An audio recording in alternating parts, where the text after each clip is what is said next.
What's going on, guys? Welcome to another edition of GearBreakerNation.com. I'm Eric Chase, and today we're going to be reviewing Transformers Revenge of the Fallen. Transformers Revenge of the Fallen is a 2009 sci-fi action film directed by Michael Bay, starring Shia LaBeouf, Megan Fox, Tyrese Gibson, Josh Duhamel, I keep butchering that guy's name, sorry guy, and John Turturro. It picks up after the events of the first film, and this time Sam Witwicky once again gets pulled into this war between the Autobots and Decepticons, but this time the Decepticons are aided by the Fallen. Essentially, this is a really good movie. To me personally, it tops the first Transformers film. The Transformers once again come back. They're heavily detailed. They're done really well. They look so realistic. All the Transformer designs were epic.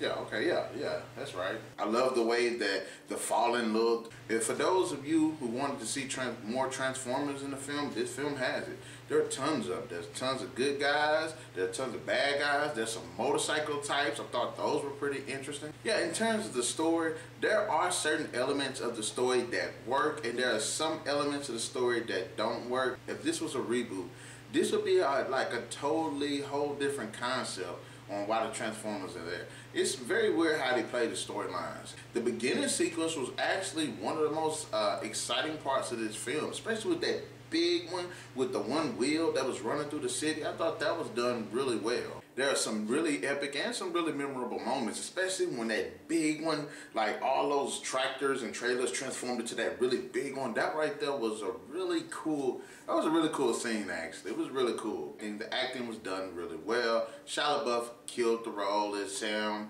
I really liked him. I really connected with him. It's kind of cool that they actually had a little bit of friction between him and Megan Fox.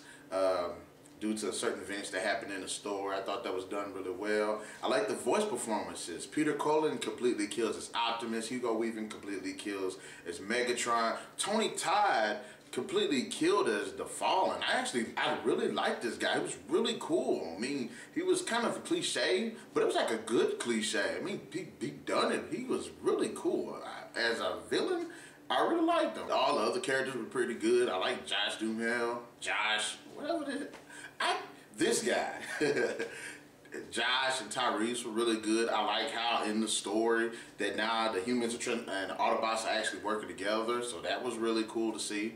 The visual effects are on point. Michael Bay once again has completely killed it when it comes to the visual effects. The action was really good. It was really engaging, making things very intense and over the top, but it completely works. There are some negatives to the film though. Some of the characters once again feel like they are a bit forced in. You really don't too much care about them.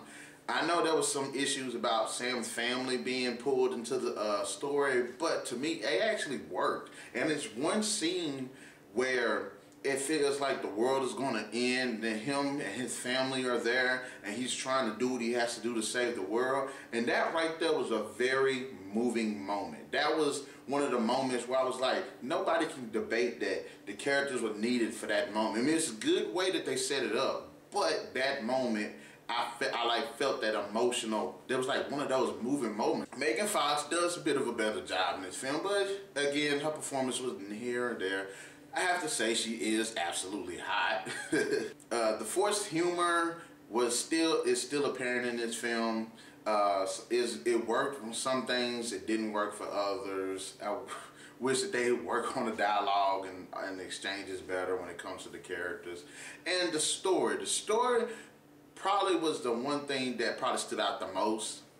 The story was pretty good, but how they bridged it between the first movie and this movie, it didn't hit the mark right. It was really good. It had its negatives, but like I said, the characters were pretty good. The action was actually really good. The visual effects, the Transformers got more screen time.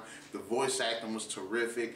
I have to say, Transformers Revenge of the Fallen gets a 3 out of 5. Now, I haven't said that, you know, guys, let me know what you think about Transformers Revenge of the Fallen. Do you think the first film is better than this film? Do you think this film is better than that film? Are there some things that I didn't put in here? There are things that I neglected to say. Until the next edition of GearBreakerNation.com, keep those gears turning.